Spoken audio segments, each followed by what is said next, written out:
Welcome everyone. Welcome Hello. to the Andre O Show, formerly known as the Andre and Soli podcast, and also formerly known as Peace, Love, and Chocolate. And we have rebranded. This is the Andre O Show. Soli will continue to join me every single week, but for now, we're changing the show up so that it's going to be on a new channel. This is going to be the last show on this channel before we move on. All the podcast episodes are going to be on a different channel. And then this channel, Andre and Soli, will be for music.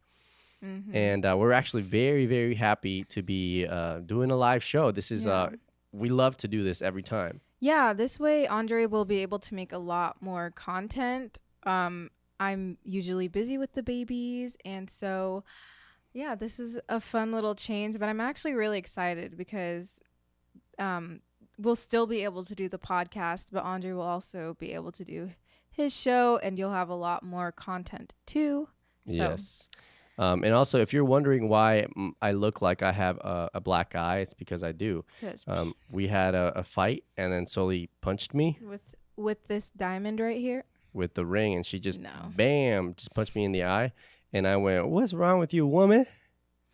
Why are you punching me?" And then she said, "Well, the reason why is because you gave me 2 kids, and this is what you did to me." I'm a feminist now. From one day to the other, she just went. This is how we're fake, or we're weaving in our topic of the day. Oh, that's good actually. Yeah, I didn't even think of that. I'm a feminist now. Yeah. You did this to me? No, it's just his allergies. But oh yeah, that's what happens. It's kind of crazy because a little bit of a tangent, but I just stopped working out, going out on walks for like 10 days, and then my allergies came back. So what I do is I really, really watch what I do to see how it affects my body and affects my health. And now I think I figured out, I was telling Soli, I think I figured out that if I do things the right way, the more I do things the right way, eat the right things, don't overeat, obviously sleep, work out, go on walks and all that stuff, it actually, like, my health is great. But if I don't, it's terrible. It's crazy how that works, huh? Yeah. So today's topic with Allergy Andre. Whoa, she just dubbed me Allergy Andre. She's a that was good. What is it? No. Alopecia? No. I can't remember the word. Simile? No. Anyways. Whoa. You should have just left it at myself like, you should have left it at that. That's what happens when you don't go to college. When you drop out of college. It says YouTube is buffering. There's 2 view. Okay, anyways, you can keep. Can I have your phone? It's okay. It says that it may be a little slow. The stream may be a little slow. So I don't know if we should try to do it again. Whoever is watching, can you see us? Yeah, let us know if it's looks good and sounds good. And if it's not buffering too much, because if it is, we might want to do it again. I forgot to check the settings before I did it, but let us know. Yeah. Okay, so today we're going to be talking a little bit about a lot about feminism and this infiltration of feminism in Christianity, and kind of what we've been seeing, and and the effects of that, and why we think you should not be a feminist. Whoever's watching, you should not be a feminist. Really? Yes, really. So it's working. I don't know. I haven't seen any comments. Just keep going. Okay. So first of all, our church has been completely infiltrated by this feminist ideology, and we see it everywhere, and it's impacting our lives as Christians. And you see a lot of women trying to be career women, and you see women in the pulpit, and Christians aren't having babies, they aren't getting married. Something that happens a lot young kids are encouraged rather than being encouraged to start families and to be prepared for marriage. They're being prepared for college.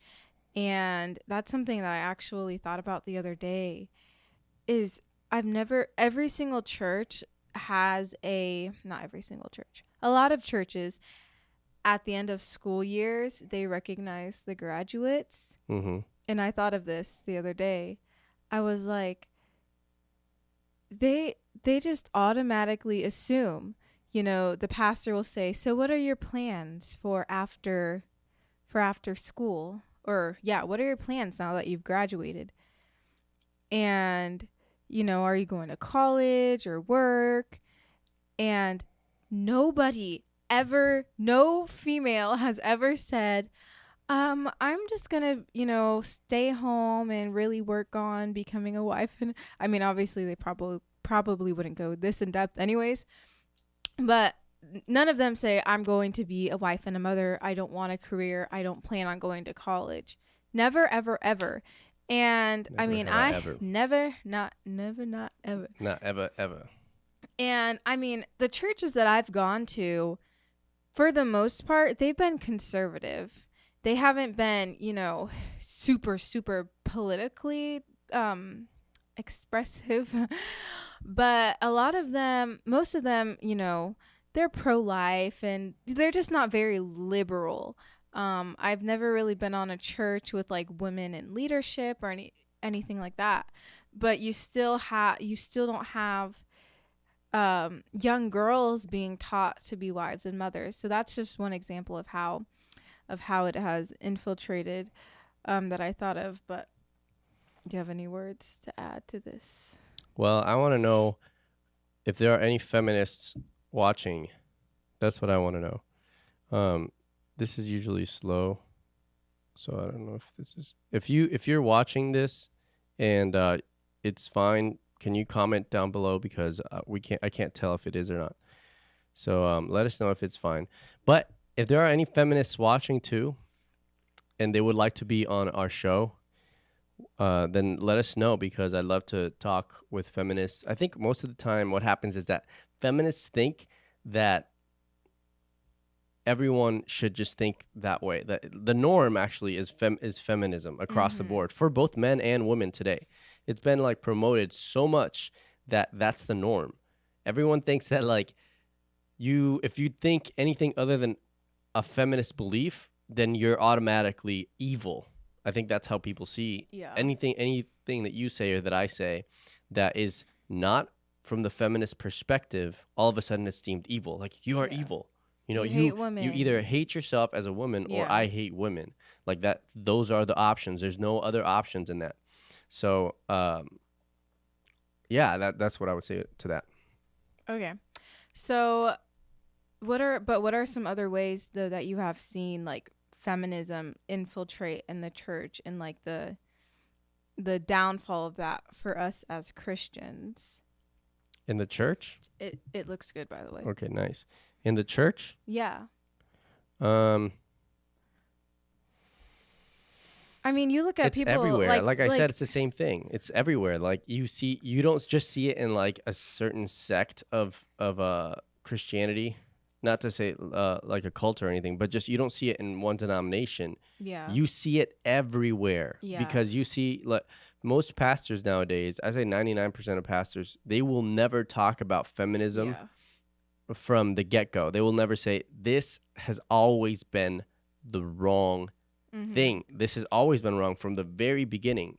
If you see the roots of feminism, then you can see, okay, this is not a good thing. This is not something that you should be doing, right? And when you think about it in that way, you realize everyone else in the world, maybe not everyone else, but in the West, Christianity, it's like Christianity and feminism. It's like those are the two things that have been married, and now they can't be distinguished, because no pastor is going to talk about why women should stay home, right? Because they're going to be deemed feminists.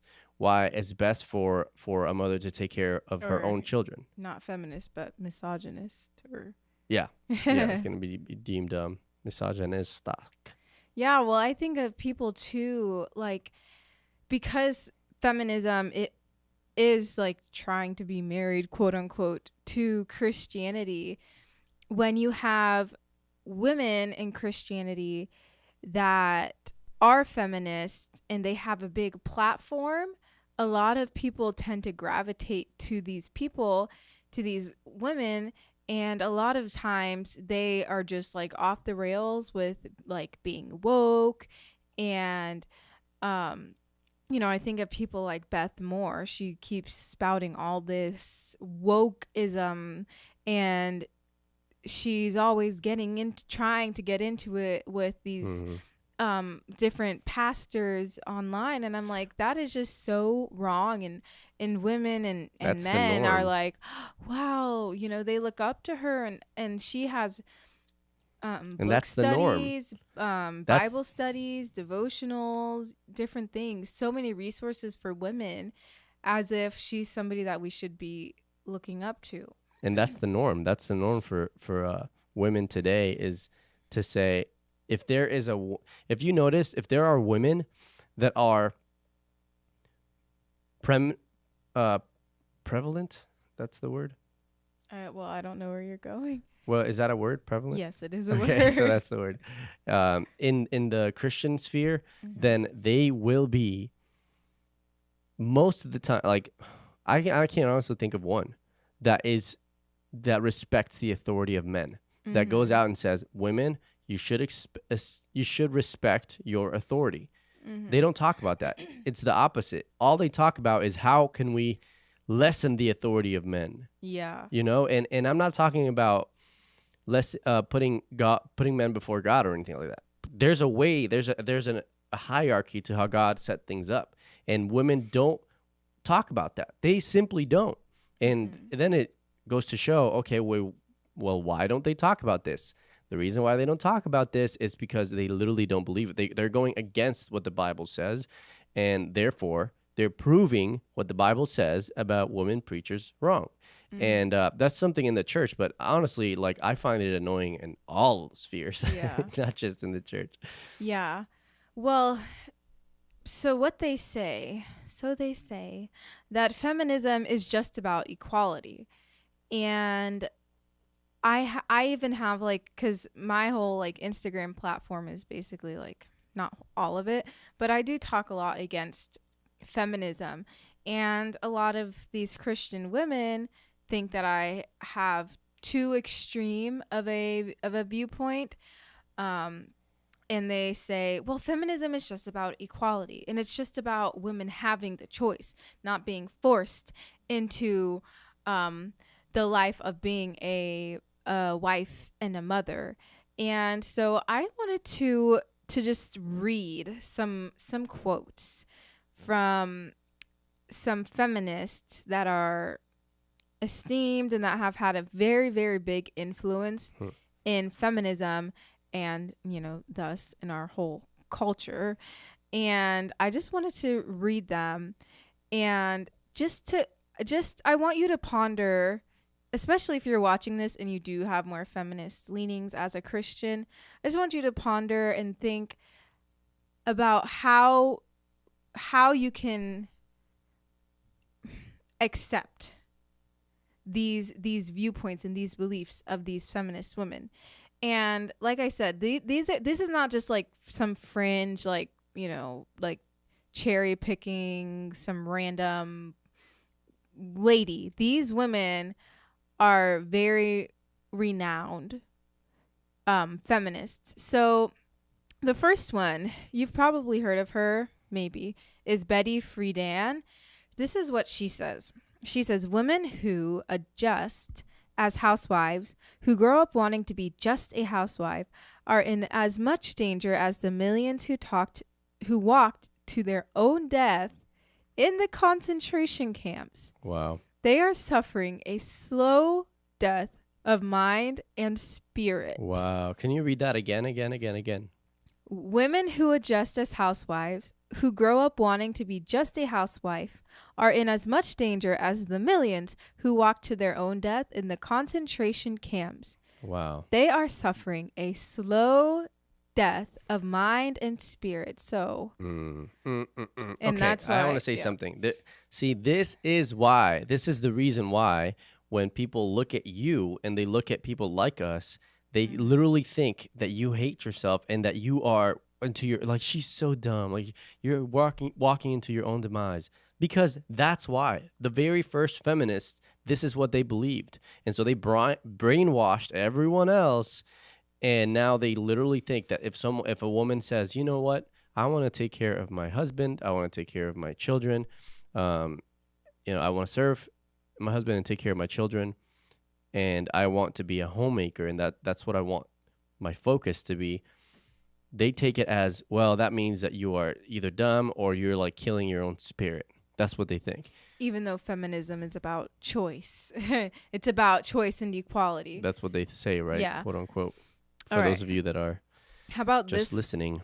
This quote from Sally Miller Gearhart. She says, the proportion of men must be reduced to and maintained at approximately 10% of the human race. And could you blow that up there so we could see it? The proportion of men must be reduced and maintained at approximately 10% of the human race. Maybe you could put it on maybe you could put it full screen. And you know what's interesting? How do I do that? Go up. Up here? No. Up. Just okay. There you go. You know what's interesting? I looked a little bit into her life, and she was a professor. She's still alive, but will you highlight it? Sorry. But she was a professor you can at see a it. Christian university. At a Christian school. And one of my thoughts was, like we kind of like to discourage people from going to college. And you have people that say, oh, what about Christian schools? And I'm like, what about them? Yeah. It's still a school. It's still a college. And you have people like this. She implemented some super radical feminist I guess courses or curriculums. Yeah. Sally Miller Gearhart. Sally, what's wrong with you? She came out as a lesbian, and she's done a lot. Lesbian. She says she's proud of being considered crazy. Well, we do think you are a little crazy, Sally. We're praying for you. You still got time. You're 91 years old. You still got time. I don't think that you are a little crazy. I think you're all the way out. You're out of your mind. Yeah. It literally says right here. This is a quote. I'm proud of helping to design and implement one of the 4 radical women's studies programs in the country at San Francisco State University, and of the political work I've done on behalf of non-human animals. Yet people think that feminism is about choice. They think that when they study women's studies, that they're actually learning valuable things. I mean, the feminists of every single wave, I'm not even just talking about, I guess this is what, second wave or third wave? They were radical. And I think people don't understand that, especially people like Christians, like normal people that defend it and not just think like, oh, I'm a feminist. Like, I don't think they understand how radical these women, these feminists are. Like, their ideology is so extreme. Like, they do hate men. Yes. They do hate marriage. They do hate children. They do hate the nuclear family. They hate these institutions that God has put. And you'll see as I read a few more. Being a housewife is an illegitimate profession. The choice to serve and be protected and plan towards being a family maker is a choice that shouldn't be. The heart of radical feminism is to change that. Vivian Gornick. That is the heart of feminism. That's why people like us speak out against it. Are you so not fervently. Awake? Are you not entertained? Like, they're telling you. It's so funny because, you can say this stuff and you will still have people say, well, that's not feminism. That's not. It's like, no, this is a feminist woman who knows about feminists. She is an author. She is a radical feminist. And she's telling you, this is the heart of radical feminism. Mhm. And that's also why we need to protect the role of the woman, the role of the wife and the homemaker, you know? Yes. So we need to stop being complacent and just saying, well, some women like are called to do that and some women aren't, and like it's okay, like it's not a big deal. Like it is a big deal. It is a totally big deal. This is what we should focus on. Not just feminism, but the destruction of life that as God created it. That is it. Beginning from abortion, the destruction of life, to children, because they want to corrupt children, to marriage, because you could just sleep around and you don't have to get married, to having babies out of wedlock, to being married but not having children, to everything is about destroying the structures that God set up. And marriage is such an essential structure that you cannot disband. Otherwise, we have no society. This is why it's so important to talk about this. This next lady, she says, therefore, it is important for us to encourage women to leave their husband and not to live individually with men. All of history must be rewritten in terms of oppression. Helen Sullinger. And then this was the Transformed Wives, Lori Alexander, her commentary. This is why 80% of women are initiating divorce. Many women teachers, even those who claim to be Christians, make women into victims, so women act like victims and feel oppressed, which only leads them to misery. And that's such a good point. That's such a good point. True.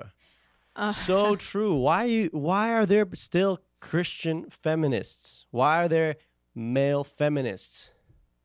It doesn't exist. I don't understand why you would even want to associate yourself with Christianity.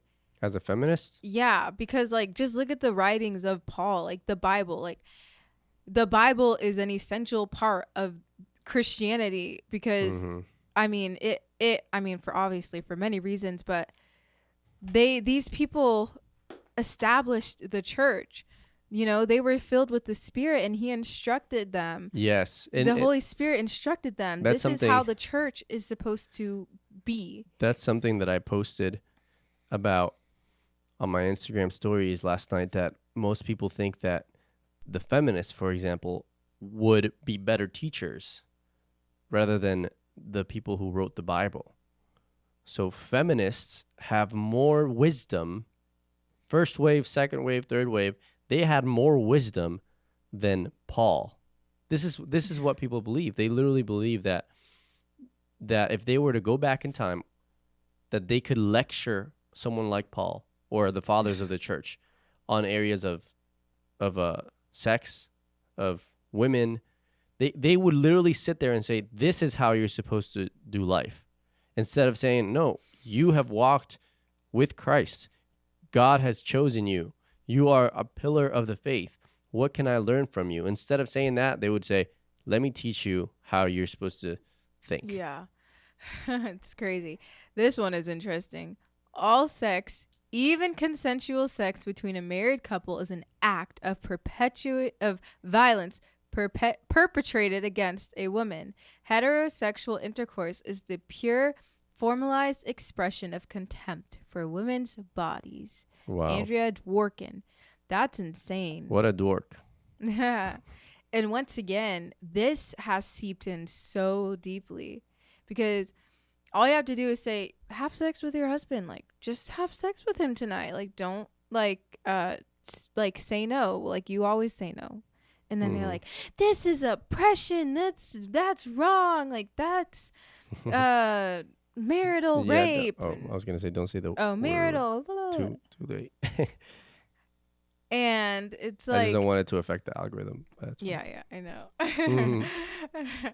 But it's just crazy because like no one's saying like right after you give birth you have to like go have sex or whatever. But just it's just simple concepts, right? Like serve your husband, cook for your man. They're like, I know, which Christ came to serve and not to be served. Okay? And we as Christians are supposed to emulate Christ and follow his example. So as Christian women, we should never ever feel like serving others is beneath us. Okay? Christian men aren't supposed to feel that either, but I'm just right now just talking to, the women. It's a great thing to serve and to serve your husband and to serve your family. That's the heart of a Christian, is really, service and loving others by giving of ourselves. Yeah. So, Does these quotes, do they sound like love to you? Do they no. sound like these feminist quotes from the founders of feminism, from first wave to third wave? Do they sound like people that are of love, that are of God? Or do they sound like a demon wrote them? Because to me, it sounds like a demon wrote them. Oh, this one is interesting. Kate Millett says, so long as every female, simply by virtue of her anatomy, is obliged, even forced, to be the sole or primary caretaker of childhood, she is prevented from being a free human being. Wow. A free human being. Could you highlight as you read them? Yeah. That's so crazy. So long as every female, simply by virtue of her anatomy, is obliged, even forced. Wow. Yeah, that's crazy. The nuclear family must be destroyed. Whatever its ultimate meaning, the breakup of families is now an objectively revolutionary process. That's Linda Gordon. So I want to say something about those two quotes, because they always sneak in the choice aspect so that people will accept their lies. So they say, well, it's just about the women that are forced to do that. It's not every woman. But yeah, at the same time, they say, but even the women that do choose to live that life, they're oppressed too. But we're just trying to say that if you don't want to do it, then don't. That's all we're doing. It's just about choice. But yet, if you don't, then you're still oppressed. Like, they just sneak that in there, and then people buy it. And they have bought it. I mean, they bought it for generations now. And we are where we're at because everyone keeps buying the feminist lie. The feminist lie comes down to this. It comes down to believing that by nature of how God has designed women, that makes women oppressed. The biological nature of carrying a baby, of having to take care of the children, of having to stay home and take care of the children, to serve their husband, like the biological nature of how God made us as a man, as a hunter, right? To go out into the world, to do things. And for the woman to have to take care of that's how God made us. Those things are what separate us from each other, right? That makes us different. And the feminist lie is saying, no, that difference is actually oppression. That difference actually makes you not just oppressed, but if you actually do that, if you subscribe to that, that makes you a weaker person, right? And then we say, well, what does the Bible say, right? It's true. They are the weaker vessel. Yeah. So we come to the same conclusion. But the conclusion that they come to is that is true, but that is an evil thing. Basically, that God's design is evil. That's what it comes down to. God's design is evil. Well, if you look at these quotes, like here, it's talking about, everything is contrary to the way that God created things to be. So it's like talking about taking away what is naturally instilled in a woman, to be the caretaker. Here it's talking about the nuclear family that is natural.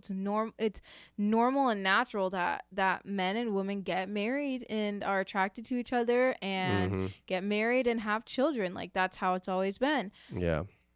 So here you have the destruction of the family, and here this quote: "We must work to destroy marriage. The end of the institution of marriage is a necessary condition for the liberation of women." Helen Sullinger. And here's the attack on the man. "I feel that man-hating is an honorable and viable political act, that the oppressed have a right to class hatred against the class that is oppressing them." Robin Morgan. Wow. So all these things, men, woman, the family, marriage, all is just attacked by feminism. That's why I will always be Yes. adamantly against feminism, no matter what you say. Well, women should have a choice. What choice should women have? What you talking about? What choice? To kill their babies, to ditch their families, to sleep around and fornicate? Like, they have a choice anyways. It's not like they don't have a choice. Free will. But what we're talking about is what should be encouraged, what should be accepted, what should be promoted, right? And we are not wanting to promote this trash. Yeah. We want to promote the nuclear family. We want to promote having children. We want to promote women spending time with their babies. Why wouldn't you? I mean, who's going to spend time with the babies other than the mama? You know, like, who's going to take care of them primarily other than the mom? In order to raise children with equality, we must take them away from families and communally raise them. Communal. That's scary. And here we go to another one. That's another lie is the village. People are like, well, you need help. Okay, having your family member take care of your children for a few hours a week, or you need to go somewhere, that's different than having them raise, like a random village, raise your children. The village concept ends up being that a village with no values, no morals, can take care and indoctrinate your children as they wish. That's what the village is. And that's what they're trying to push. Yeah. Stop the parenting. Stop the father, mother, children. Stop that dynamic that God set up, and just set something up so that the state can come, the village can come, and just basically brainwash the children into being whoever they want to be, or whoever they want them to be. The male this one is really sad. The male I have found is a domestic animal which, if treated with firmness and kindness, can be trained to do most things. Jilly Cooper. I'm like, wow, that is just so like degrading to men. You know, I've actually, for all the times that even I've heard like, all the times that you for all the times I've heard even men, like the most quote unquote misogynist men, talk about women, they don't even say that women are domestic animals like that.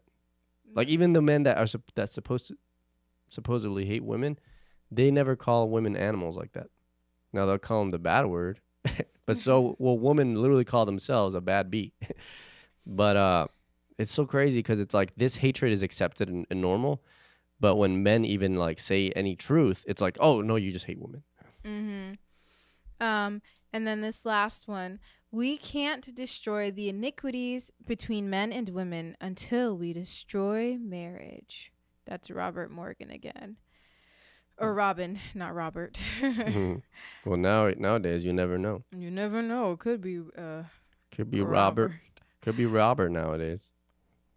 So, and I mean, Scripture clearly makes it plain what women ought to do and what women ought not to do. It's very plain, and I feel like, you know, Christian feminists, they bend over backwards to try to make this make sense in our to make feminism apparent in the Bible, and it just doesn't make.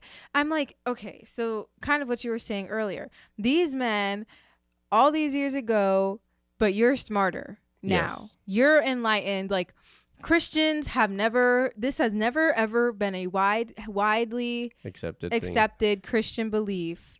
But now you come along and you know better. Yeah, they basically literally think they're prophets.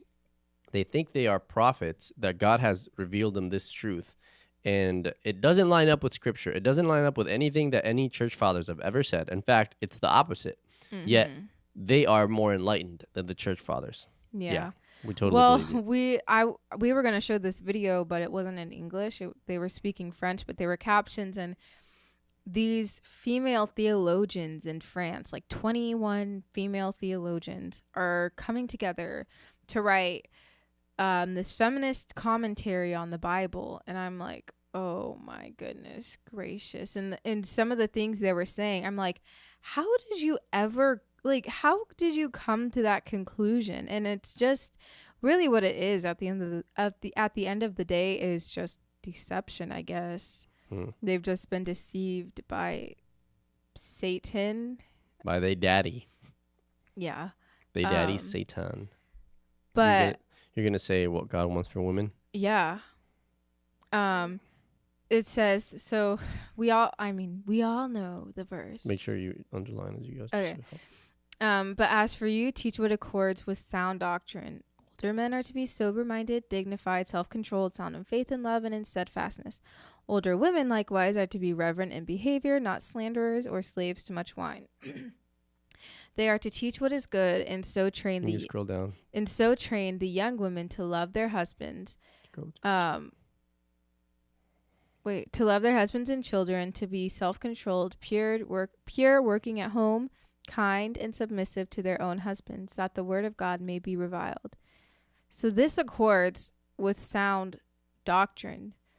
And what feminist is telling women to be sober-minded? They're saying, if you need your wine, like, you drink your wine at the end of the day. Just so true. Drink enough so that you don't feel anxious or you don't feel overwhelmed or stressed. Dignified. There's no feminists in large could care less about dignity at the end of the day, because it's about choice. If you don't want to be a dignified person, you don't have to be a dignified person. And you can, protest in the streets without a top on, and you can, things like that. That's not a dignified woman. No. Dignified women carry themselves with poise. With dignity. Yeah. And they recognize that that's the feminine way to go, the feminine way to be. One thing that I saw that I remember just now was that you see a lot of people that go from saying that they're one gender to the other, and they open their chest.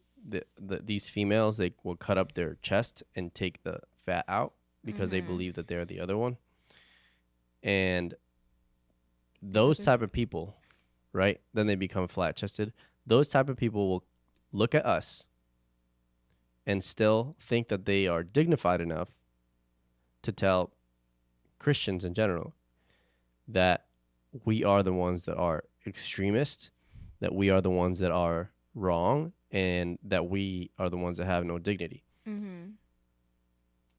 When you're cutting open your chest and removing what's natural, and we're saying, when you do the natural thing to make a baby, you don't kill the baby. Like, just things like that. It's like, we're just saying, do the thing that is what naturally occurs. Right. Okay, self-controlled. I mean, the lack of self-control. I mean, I just think of the of body positivity and the fat acceptance movement, where self-control is never ever talked about in feminists, amongst feminists. And it's completely acceptable to, this is just an example of how there's lack of self-control, but it's completely acceptable to just pig out and basically be a glutton. That's one example. Another example would be, we're gonna make a video about that, about gluttony. Would be fornication. Acting like women have no other choice but to just fornicate, when as women, we're supposed to have self-control, sound in faith and love and steadfastness. Oh, well, I guess this is for the men. Sorry. But, I mean, it still applies. I was reading for the men. But how dare you? Okay, so let's skip. Sorry, y'all. But reverent in behavior, not slanderers or slaves to much wine, which really, we already kind of covered all that anyways up there. And then, so the older women are to teach what is good and so train the young women to love their husbands and children, which, as we saw up there, the feminists advocate against marriage and against men and against having children and caring for your own children. They advocate for leaving your husband. Literally, this lady said leaving your husband. And they said that childcare, caring for your own children, made you basically a slave. Yeah. You were not free. We should go to the next one. I think we're kind of a... So anyways, you don't... Okay. Oh, okay. Anyways, that's all I have to say. Do you have anything to add for... Well, I want to know from you guys. I know that there are a lot of people that are still feminists that still believe in the feminist lie. The feminist lie that we're talking about is not just feminist first, second wave or third wave. We're talking about from the get-go. Feminists are wrong. And I don't think that people nowadays understand that from the get-go, feminism had bad intentions. Yeah. And you should know that. You should research what these women taught, what they believed, who they were, what their families were like, what their friendships were like, what their habits and even like their relationships to other people, which you'll find very interesting. A lot of these people like that. It's insane. You would not trust someone that said the things, that did the things that they did. You would just simply not trust them. Yet, we have a whole entire movement, basically doctrine, that everyone follows and falls in line with. And if you disagree with one part of it, they want to vilify you as if you're the villain. It shouldn't be the case. Yeah, that's something that you hear a lot too, is like, well, I don't agree with like feminists today, but like the original feminists, like they gave us the right to vote and all these things. And first of all, if you look into this, women did not even want the right to vote. It was only a few people that actually wanted women to vote. And there was a lot of anti-suffrage because, and these people, if you look into it, you will see the suffragists, whatever. Suffragettes. Their arguments against it were they didn't want the wives leaving the home. That was one of the big parts of it. The same thing. They recognized men and women were different. And a lot of things you see too that they said, the points they made were it'll make men be like women. They'll act like little girls. And look at now. What do we have now? And I love how everyone just talks about how, well, men today, they don't step up because y'all are feminists. Like a big part of it is because you are a feminist. Why would they step up when you are so strong and independent? You could do it yourself. So go ahead and do it yourself. You don't need men, right? That's what happens. Well, it's interesting too, because when I was, preparing for this, I saw this article that was like anti-suffrage, like the original like anti-suffragette, like not propaganda, but like cartoons and things like that. All these people that were anti-suffragists, they show the dangers, quote unquote, of women having the vote. And it's funny because it's like, well, every single thing they were scared about happening actually happened. Yeah. It's still happening to this day. There's this article that you guys have to read. It's called Why Women Do Not Wish the Suffrage by Lyman Abbott. It was written in 1903 in The Atlantic. And I'm obviously not going to read it all here, but everybody watching needs to go read that. Especially if you think that the suffrage movement was good. But one of the things he says was this, and this was the mentality of the anti-suffragists. Can you scroll down? Look at here, just so you know. Oh, okay. It says, woman does not wish to turn aside from her higher work, which is itself the end of life, to devote herself to government, which exists only that this higher work may be done. Can she not do both? No. And I love this because people think like, wow, these people were so dramatic. Like all women literally wanted was to just the right to vote and the right to like say their opinion. No. they understood, they were able to foresee the repercussions of, you know, giving women this little inch. Women ended up taking the whole mile. And I also like what it says too, because a woman does not wish to turn away from her higher work, which is itself the end of life. But to devote herself to government, which exists only that this higher work may be done. They recognized the importance of a woman being a housewife. They were genuinely concerned that women would stop their important work of being wives and mothers. And they knew once that happened, society would fall apart. If you go, like, seriously, go and read this article, because that is what happened. I'm going to show you. Oh, another one. Show you these. Oh, before we go to that real quick, I just want to say, if you guys have questions, put them in the comment box, in the chat, and then we will answer them when we're done with this. We will go through all the questions that you guys put on there. So make sure you put I already see one question, really, really good question. We'll answer it. Okay. So there were these political cartoons of, you know, trying to deter. And remember, it was a minority that wanted women to have the vote. Very, very small They minority. took a poll. Reminds me of so many other things, huh? I know. And look where we are today. But they basically got the blueprint. They got the blueprint. They're like, oh, if we get this tiny little minority to be really, really loud, then we'll psyop everyone into thinking that this is the majority and that it's actually good for them and good for society. And everyone will just fall in line at some point. And then even if people are outraged, the majority of people, then they'll just bend over and then, like, 50 years later, they'll look at it as the norm and actually, like, yeah, I was part of that. I would love to have been part of that. And then they did it again. And then they did it again and again and again. And so, like, now it's just like the time frames are just shortening and shortening and shortening. Anyways. Yeah. So this political cartoon. Sit on them yourself, old man. My country calls me. Why, Ma, these eggs will get all cold. She's literally ditching. She's like, you watch the children. I'm going to go vote. Like, that happens. Like, even just the mindset, like, even homemakers can fall into this where they're like, you watch the baby. I've been watching the baby all day. You watch the baby. It's like, it's your job now. It's like, no. I mean, I'm not saying he could never watch the children, but that attitude. And you are so mindset. Correct. It's the attitude, bro. That's what I think strong men are repelled from, is that attitude. Because if you have your wife, your loving wife, right?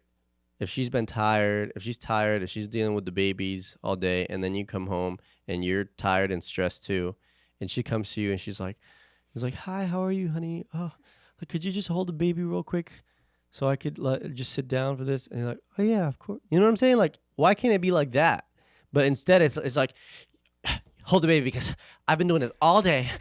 You know what I mean? And it's like, oh my gosh, like, that type of woman, you're just like, oh, like the Bible says.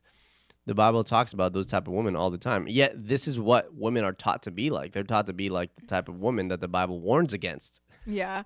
And this says, the more a politician allows himself to be henpecked, the more henpecking he will have in politics. And there's a lot of henpecking women. Oh my goodness. A vote for federal suffrage is a vote for organized female nagging forever. And it's so true.